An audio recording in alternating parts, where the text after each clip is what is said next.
Exactly.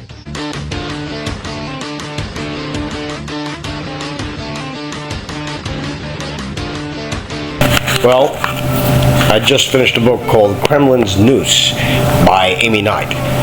Now, I had no idea that Amy Knight was even an author. I did see a play called Patriots, and what it's about is the rise of Vladimir Putin in the days of Yeltsin. It was a bit chaotic, and it deals with the story of a Russian oligarch turned anti-Putin voice and advocate named Boris Berezovsky. Putin's Russia is very dangerous for democracy. Boris Berezovsky, like many other Russian oligarchs, was found dead by an alleged suicide, even though he hadn't seemed depressed at all in the past, and only managed to kill himself after going up against Putin. Strange. The book deals with many deaths of some famous, some less not so famous journalists and reporters, some of whom who had written articles very critical of Vladimir Putin. It deals mildly, or at least mentions the name of some opposition leaders. One of them was shot right in front of the Kremlin. This was written before the murder of Navalny, so that's not included in the book.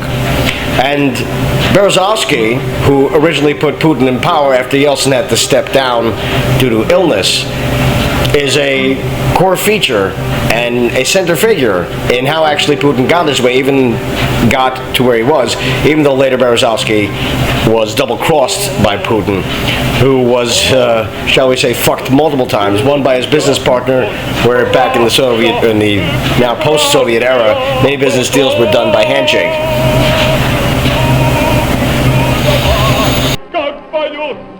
And so, on paper, I believe the other oligarch's name was Abramovich. Berezovsky had no actual shares within the company, but since he was in with the political class, he was basically being paid for his influence, and he wanted more shares at the end of that relationship.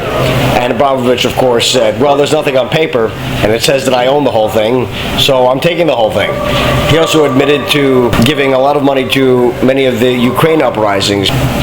It is a very interesting book, and it is a fantastic introduction into the early Putin years. And I'll be reading more Amy Knight books, and I'll be reading more about Berezovsky. The next book I'm going to read about Berezovsky is called The Godfather of the Kremlin, because this book mentioned it. So once you go through the back-end notes, you can see many articles written that are very critical about Putin. You would have to get them translated, of course. It's a nice rabbit hole that I found myself going down. Now, unfortunately, it's very sad. The skulls that Putin had crushed in order to get to where he is. Now, of course, Russia is not a free country. No one even pretends that you have freedom of the press and freedom of speech. You don't.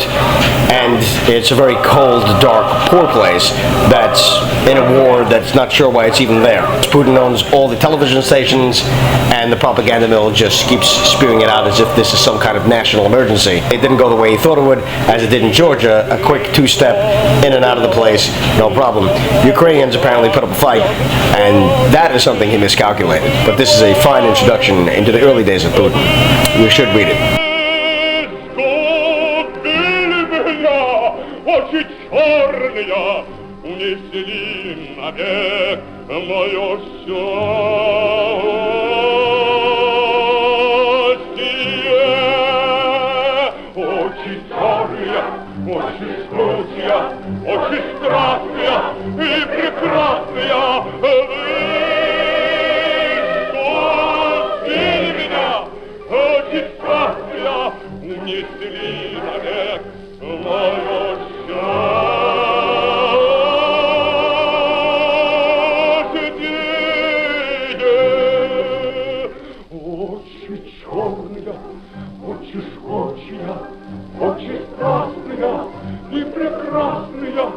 Как люблю я вас, как боюсь я вас, знать увидела, я не